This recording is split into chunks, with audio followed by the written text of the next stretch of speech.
Hello, everyone. Joe Soto here, and I have a special guest with me. I have Tom Hopkins, who is really doesn't need any introduction, but I'm going to do it anyway, Tom. He's the best-selling author of one of my favorite books, which is How to Master the Art of Selling, that you wrote quite a while back. This is the 25th anniversary edition I'm holding in my hands, Tom, and I can't say enough about how this played a part in my professional sales career very early on back in I know I still look like I'm in my 20s, but back in my 20s, when I was first starting out, there was literally a handful of books that were my Bibles for selling, and yours was one of them. And so I'm honored to have you here today, and we're going to talk. Thank you. We're going to talk social media and how that's changed. I had a social media agency for the past 3 years that's now kind of in my past. We now have an inbound marketing company that embraces some pieces of social media. We're very excited at Revenue Inbound to be doing some unique things out there. But I think we've got a hot topic here because I believe for social media to work, it takes humans to work it. And I think that there's a gap right now in the marketplace that you can help us clarify and get our heads wrapped around. So to start with, when you think of social media and all the doors that it's opened for how people can now connect with each other, what do you say to the new young sales professional, someone like myself, almost 20 years ago, coming out into the real world, if you will, who's really leaning on and believing that they can rely on social media to build relationships with prospects? And that's kind of the world they were raised in. What would you say to that person? Well, I'd start off, Joe, by saying that social media is a wonderful, new, exciting tool, but it's like every tool. You cannot just rely on it. I mean, LinkedIn, Facebook, and all the others are wonderful, and I heartily suggest that a professional salesperson use it as part of their sales skills, sales tools. But what can happen, because it's almost like a blessing and a curse at the same time. Yeah. It can be a blessing to establish relationships, a blessing to follow up with clientele, a blessing to really get your message out to more people. However, it's kind of like a good analogy would be a golf club analogy, meaning you have 14 clubs allowed in your bag, and you cannot make a lot of money in golf if you just rely on being a good driver. You must be a good driver, a good chipper, a good sand player, a good putter, and by having all those skills, then you earn lots of money. Well, it's the same with social media. It can be a tremendous benefit, but if a person relies on it in a way of avoiding a lot of the people contacts, in other words, hiding behind technology, can now turn into a negative. Because, again, it's almost like saying, I want my technology to do all the work. And see, you don't get rejected or handle any failure with social media, but you do when you go and make a telephone call to meet someone, or to go out into a territory and talk with either neighbors or business owners. But there again, I would say this: if we didn't have social media back in my real estate career, right? Had we, I would have mastered it as one of the skills. I still would have learned all my people skills, the art of communication, and using the fundamentals of selling in connection with social media. And that's a great combination. Yeah, to think that, when you wrote your book that's sold over 1 million plus copies, it is heavy dosed in fundamental communication skills that I don't think they're teaching in schools any more today than they were back then. But when I look at, to your point, when I look at how high tech we are, I still think high touch trumps it. I always say that people skills trumps social media skills. But if I could have one or the other, I'll rely on my face to face, my interpersonal relationship skills to go out and meet someone and get in front of them. over being able to communicate online any day. And this is coming from somebody who's immersed themselves in learning social media and social media online marketing for the last 3 years. So what would you say, and what would you pinpoint as the important people skills that a new person coming into to a sales career, or maybe someone new to sales, should be mastering, that they could then transfer that know-how of people skills onto how they're using social media tools?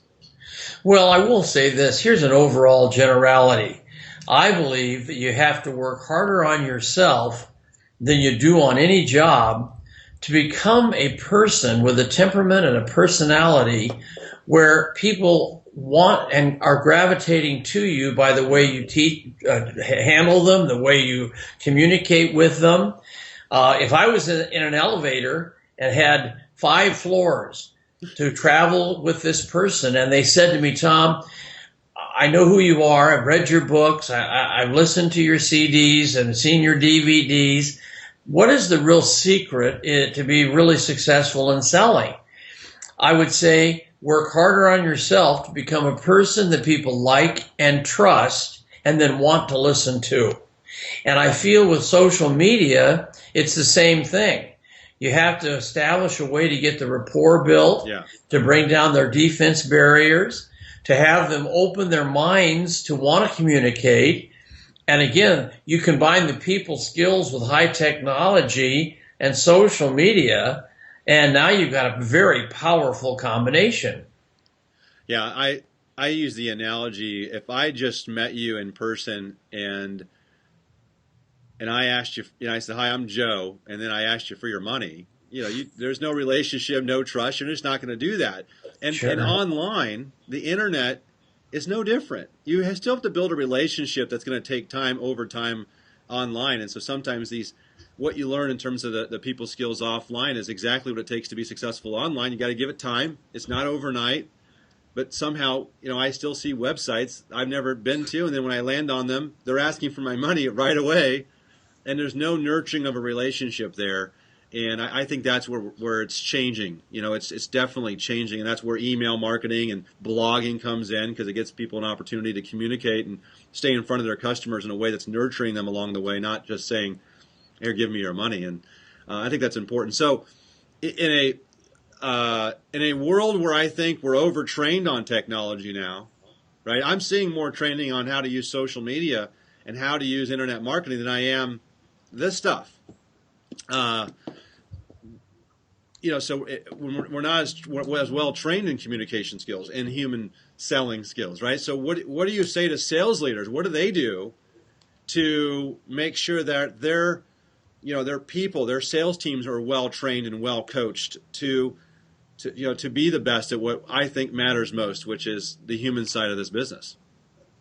Well, I also feel they have to realize that there are 3 key components to what you do, be it in person, be it on the internet, be it with social media. And I really believe that all of us are doing 3 things in the field of sales, regardless of the media. I think that we must educate people. I think many people are not aware they are educators as to the benefits of the product, not only features, but the benefits. Yeah. Then the second thing we do after there's education in this whole process is to motivate. Meaning I think we have to develop a way to motivate people to take action. And I look at motivation. This word is out there so strong today. Yeah. Well, I look at the word motivation, and to me it means the motive for an action. Yeah. Meaning, motivation is the motivation for why you're doing something. Like people come to my seminars, Joe, and the main reason is because they know they can increase their effectiveness, their skill level, and that combined with everything else, they make more money, have a better lifestyle, are happier, and fulfill their potential. So we have to educate, motivate, and the third ingredient is very important, and that is you have to have fun. Yeah, I love that. I think people want to enjoy the time they spend. One of the reasons why about every 6 minutes in a presentation, either live or even on all of my different books or CDs, I try to build in humor. Yeah. Because people can't sit. Our normal seminars, 6 hours long. Yeah, it's a long time. To sit and listen to someone for 6 hours, if it's boring, people are not going to be retaining material. They aren't going to be listening intently. So again, if I can educate and they feel they're getting information that'll make them a better person, if I can motivate them to do something at the end of the program, say, you can have all the excitement in the world. It's like the guy that's so enthusiastic, but he never leaves his home. Right. He's not going to do well. Right. But if you can wrap up that whole envelope where you educate people, motivate them to make a decision and take action, and then have them have fun in the process, that's when you've really got a powerful, I think, presentation. And this is social media advice, not just sales advice. That's what I love about it, because think about what we're trying to accomplish online. It isn't any different. This is congruent or consistent with what I've been saying for 3 years, having come out of the sales world myself, that social media is to be good at it, to get good at it, is just applying what you know offline that you've learned through sales or you learned through good communication training. And that's what's missing, is they haven't had it, some people, right? I've met people, I'll give you an example. I've met people at conferences, at social media conferences that I've tweeted with or I've connected with on LinkedIn, and you meet them in person and they can't even establish eye contact with you. They don't know how to give you a firm handshake. Really?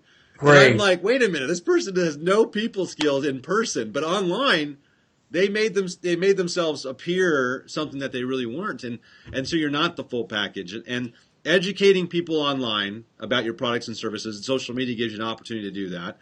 Motivating people to take action by using call to actions or giving people those action steps they can take, but to get them to retain it or to make you memorable and to keep that information ongoing, you've got to be entertaining. You've got to be fun. You know?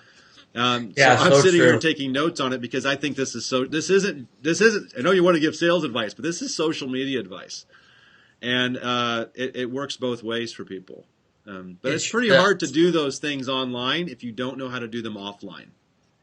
Very, very well put. Yeah.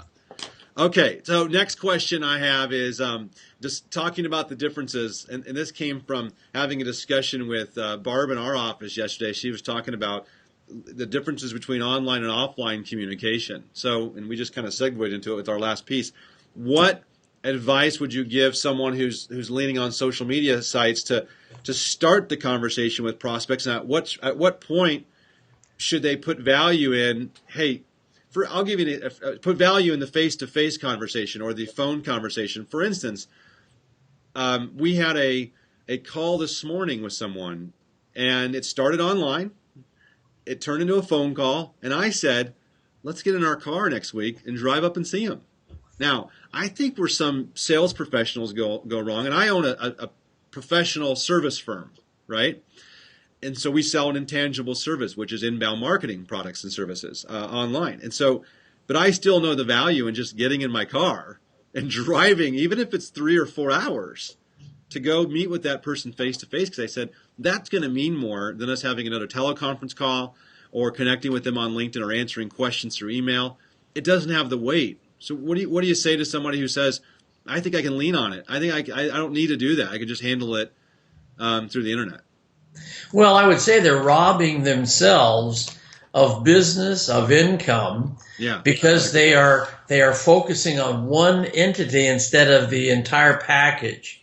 And there are fundamentals, and I know you know them because obviously if you've studied my work, but things are important. Punctuality is something that most people today don't think about. But I think, be it social media, if I'm going to make a contact with you at 10, then it's not 10:05, it's not 10:10, it's exactly 10. And I think people in social media, if they're going to be using that as the process, they need to let people know they're on time. Hi, Joe, this is Tom. I told you we'd connect at 10 o'clock, and hey, it's Yes, sirree, right at 10. How are you? See, I have in essence said to you, I value your time. And if you tell me 10, it's going to be 10. Where many people in sales are always running late. And there are people, I'm sure, in using your wonderful tools that aren't punctual. So the punctuality is important. Yeah. And again, here you said you got in your car to go meet people who you had all this relationship via the media, but you also, I'm sure, gave them good eye contact. Sure. You looked them in the eyes. They saw you were listening. You were focused. You weren't kind of having your mind wander. I'm sure if you shook their hand, it was a deep, firm handshake. Because, see, people are constantly judging us. Yeah. I will guarantee you, using social media, the people are judging how you come across, judging what you are using it for and how you're using it. Well, it's the same in the communication skills. You have to really ask a lot of questions. See, most people in sales are great talkers. They're great tellers. But I've had a total belief I've lived by, Joe, that you'll get everything in life you want when you stop telling and master the art of asking. In fact, one of the new concepts I'm teaching is how to become a master asker. I thought let's take asking questions and make it a generality of asker, but then you don't want to just be an asker. You want to be a master asker. It's kind of like if a person says, I'm just going to ask questions.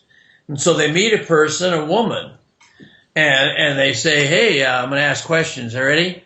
Ma'am, you look great. Is that a new girdle? Well, see, that is the wrong type of question, and it'll backfire, and it will not only not work, it'll be negative. Right. So as a master asker, you have to really work on learning the right types of questions, questions they can answer. One of the things I worry about with some people in social media, they are geniuses, and they know it so well, but then they're working with a client who is kind of a layman in the field, who doesn't grasp it real well. And I have always tried, Joe, to live with a make other people feel important, and make sure you don't threaten them with your knowledge. Yeah. And that, I think, is important. I've had people come into my office that are highly skilled in technology, and they almost overwhelm us with their knowledge. And I sit there. Of course, people aren't going to say, I'm not real smart. Can you cover that again? They aren't going to. They're just going to nod, and they're going to keep saying, I don't get it, to themselves. Right. And I'm going to find someone that makes it easy, because I'm threatened by all this high technology that's not coming across with simplicity. Yeah.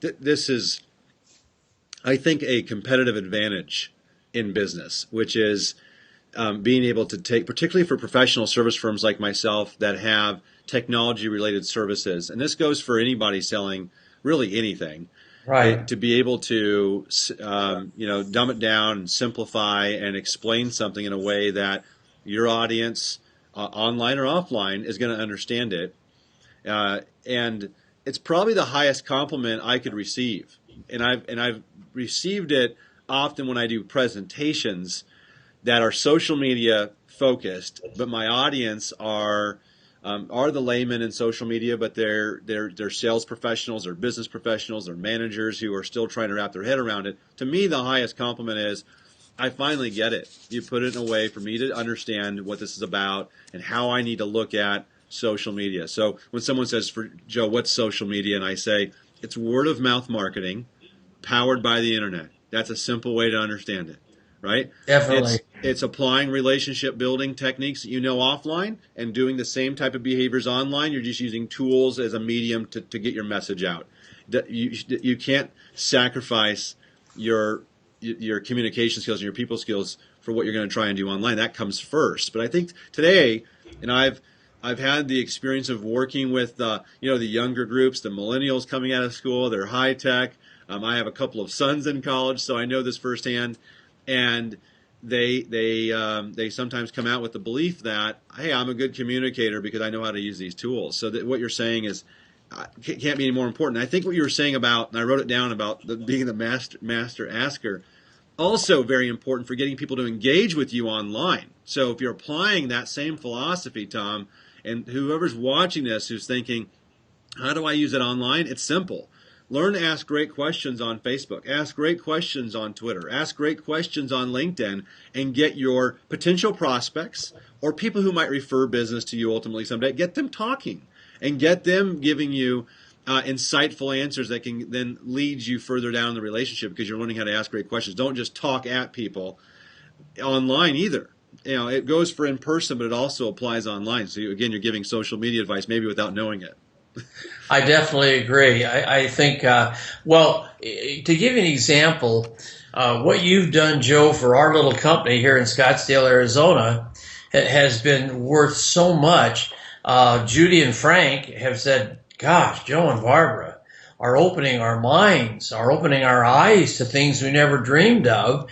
And I said, good, well, this is the steps to the future. Yeah. And you can't fight change. You can't fight the future. But I still believe that you can combine the two. Oh, yeah. It's kind of like, years and years ago when I first started in the field of sales, I was probably one of the first people that became a fanatic at sending thank you notes. Yeah. Well, I think using the internet, you can do the same thing of thanking people.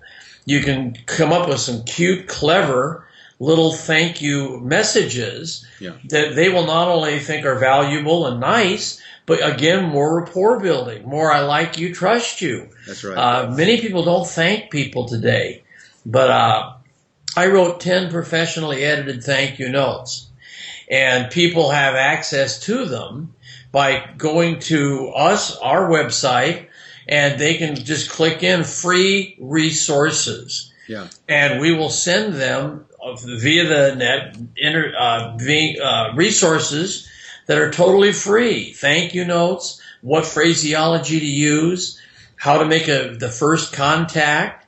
Yeah. And again, these are all strategies that have proven to work in the actual people skills, but they can work beautifully in social media as well. That's right. Well, I still think there's a lot of value in somebody getting a physical thank you card or thank you note from you. I agree. There's online tools, obviously, that can help you bridge that. But I'll give you an example. I was at a conference 2-3 weeks ago in Chicago, and while I was there, I met a gentleman who had some services that he could definitely provide as a vendor to me that could help me. And it's here on my desk here, actually, the little thank you card. He sent this to me physically, and writes a little note in it, a handwritten note, right, which is so cool. Not enough people are doing this, right? But he did a handwritten note and said it was a pleasure meeting you at the event in Chicago. If there's anything I can do to assist you. Here's the kicker. I just threw it. He sent that card before he left the conference, because I got it the day after I got back. I mean, I just gotten back, and I'm like, wait a minute. He didn't go all the way back to Indiana and then mail it. He had these with him so he could be on top of it within a 24-hour period of meeting somebody. He was sending out a great to meet you card. I just think, because he could have went on Twitter. Sure. He could, I'm on everything in social media. He could have went on Google Plus. He could have went on LinkedIn and thanked me. Sure. But he did it in a personalized way, and I've kept it on my desk. You know how many other people's cards I have on my desk like this? No one. This guy. So he's going to stand out. What's so funny and wonderful is I tell my audiences that the handwritten thank you note has almost more importance and meaning today than it did back when I did it. Because back then, people started copying me. Right. When I was the top real estate agent in California, every other real estate agent would watch everything I did. So they started saying, this guy sends these little handwritten thank you notes. So they started doing it. And I believe today, no one's doing it. Right. Sure, you can do it verbally or you can do it on the internet, but I agree, be different. I've always tried, Joe, to teach people, be special, be different, do things no one else is doing, and you'll not only build a relationship, but people will beat a path to your door to do business with you. Yeah. Yeah, I agree. One of the things that Barb in our office does is she'll send out, especially if she knows you drink coffee, these little thank you cards. See, it says thank you, Oh, and that's so it's great. Starbucks, right? So they get their little branding. But some people will move mountains to get a free drink at Starbucks for the cost that it is nowadays. But I just think that's terrific. So she'll do things like that. You're right. 15, 20 years ago may not have seemed so different, but today, that's like, well, I can tangibly go do something and go and get a cup of coffee, all thanks to our group. So I love that. So when you're thinking about how social media has helped or hurt the sales profession today, what would you say you would narrow it down to? Here's where it's helped the most. Which, for example, I'll preface it with my opinion. I think it helps with research and prospecting, and maybe you can add to that. And then where it hurts, maybe the middle part, where you can prospect and but you can't close on social media. I can't get somebody to send me a signed agreement through Facebook. So I think, and I've heard people who've started their own companies who have at a young age become entrepreneurs, and then they come back and say, clients just don't fall out of trees. And I'm like, no, they don't. Our most important skill set might be our ability to sell, not our ability to deliver services, although that's an important function of what we do, but it might be our ability to sell. What do you say to that?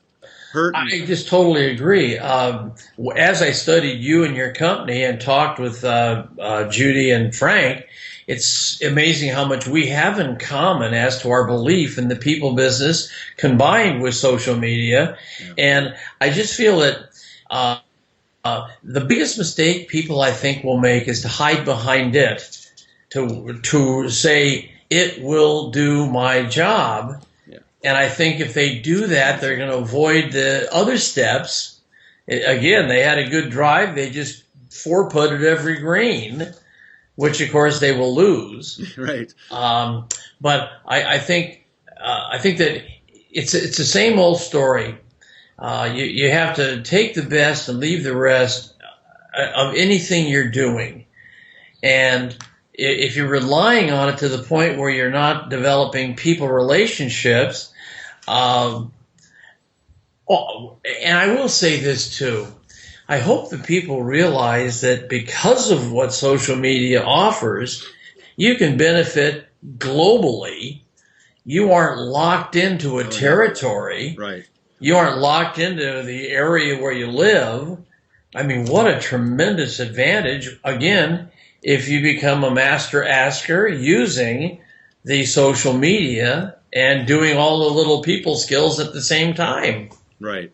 Yeah. So if somebody's using the internet or using LinkedIn or Facebook or Twitter and seeing that, hey, let's just take real estate as an example, that they find it's easy to find out when someone's maybe moving to the area because they're talking about it on Twitter. It's one thing. Everybody has the same playing field. It's really leveled out because they can reach out and use the tools to get to that person. But I think the person who gets the sale is the person who ends up meeting with that buyer and is the most likable and has the skill sets, the best interest of the buyer in mind, who is going to win. I really like take the best and leave the rest, by the way. I wrote that down. But I think as we wrap up here, maybe the most insightful thing that we can take from this is that social media isn't going to do your job for you. It's not. You've said it a couple of times, and I want to reinforce it because I think it's important to distinguish that. And we use social media, and even our clients that say we've had clients come to us and they say, we want you to manage social media for us. So we want you to manage inbound marketing for us. We want you to manage this piece. And I say, we can do all these things, but at the end of the day, you can lead the horse to water, right? Yes. But if I can't make it drink. So exactly. If we can drive more traffic, if we can help convert that traffic into inquiries, that's a lead, right? Right. I can't do the rest. I can't go with you on a sales call. I'm not going to go do all that. And I think that's where it's still critical, and not critical. You've got an opportunity more than ever to do some of the things that that you've taught over the years, that you bring to the table.